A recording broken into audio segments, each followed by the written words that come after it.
Yeah, I'm pleased I've secured this debate taking place, which will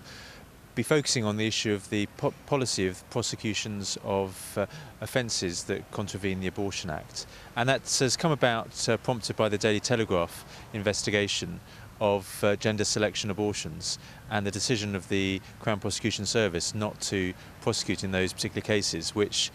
has really opened the door to the issue of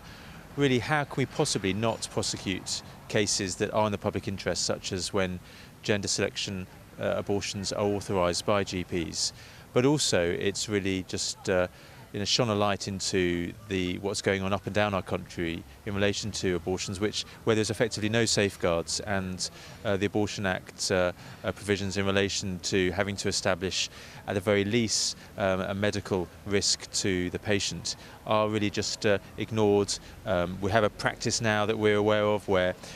there's pre-signed forms for authorisations going through where the patient doesn't have to have any direct contact with the doctor, and those are examples where in any ordinary procedure, if you're going to a doctor with some flu symptoms, having to get some antibiotics prescribed, or indeed if you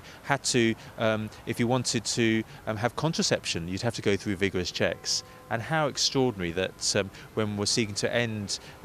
life, where there isn't any checks and abortion is allowed to go on effectively on demand. And so I will be seeking to expose that reality and trying to ensure that the Attorney General, Dominic Grieve, does make it crystal clear, as the Department of Health have already said to me, is that yes, they recognise that yes, it's illegal to authorise gender selection abortion, because already that's in doubt. We have the BMA giving guidance saying that, well, in certain circumstances, gender selection is acceptable, which for any right-minded person I would suggest is not. And we need to make sure that if the present legislation does not make it clear, then we need to ensure that Parliament makes it clear and sorts out this current mess. Well, I think it's important that this opportunity, in a sense,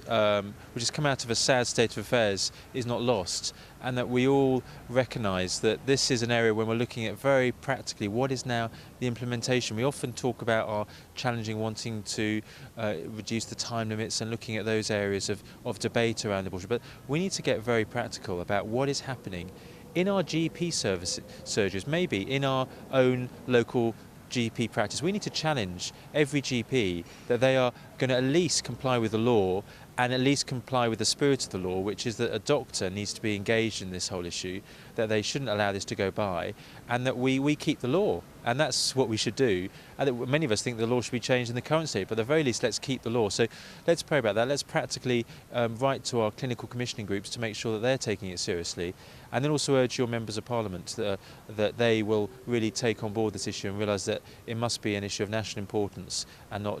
simply turn a blind eye, as seems to be happening in many areas of the country.